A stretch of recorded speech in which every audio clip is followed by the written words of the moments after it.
Shalom, mes chers amis. Voici la pensée divine numéro 170. La gloire de Dieu dans sa bonté pour Israël.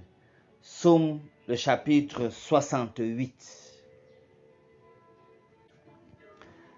Chers amis, nous avons ici un véritable hymne de procession lors de l'adoration publique, notamment les portions du verset 8 et du verset 25 jusqu'au verset 28.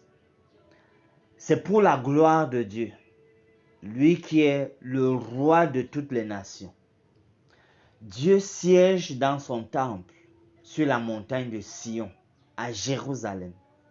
Il nous faut davantage imaginer ce grand Dieu que nous servons, qui nous donne accès à lui. Parce que dans les divinités païennes, il faut faire tellement de choses pour avoir accès au Dieu. Ici, notre Dieu, lui, il est majestueux. Il prend soin même des plus faibles et vulnérables dans la société. Les plus faibles et vulnérables, les orphelins, les veufs, les abandonnés, les solitaires, les prisonniers, les pauvres. Il en prend soin. Par exemple, au verset 6, il est dit que Dieu est le père des orphelins, le défenseur des veuves. C'est Dieu dans sa demeure sainte.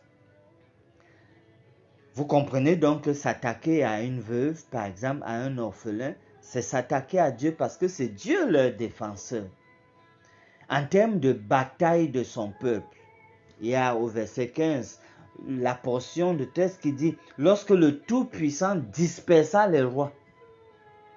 Ce verset, cette portion, est en train de montrer que c'est Dieu lui-même qui mettait d'abord en échec les ennemis de son peuple. Ainsi pour toi comme pour moi, cher ami, quand on réussit à avoir le dessus face à un ennemi, il faut vraiment comprendre que c'est Dieu qui nous a précédés, c'est Dieu qui a combattu pour nous. Au verset 19, il y a l'extrait qui dit « Les rebelles habiteront aussi près de l'Éternel Dieu ». L'idée est que devant Dieu, même les rebelles se prosternent et payent un tribut. C'est une image qui est utilisée ici, celle d'un monarque devant qui les captifs de guerre et les butins sont présentés lors d'un défilé qui a lieu après une campagne. Il y a un volet missionnaire dans ce psaume et qui est même prophétique. C'est que les gens viendront, le verset 31 en parle, les gens viendront de l'Égypte et l'Éthiopie pour servir le vrai Dieu. Et comme on le sait, Égypte, Éthiopie, ça renvoie à nous autres Noirs. Ainsi, nous les Noirs, oui, nous pouvons être de véritables serviteurs de Yahweh, du vrai Dieu. Prions.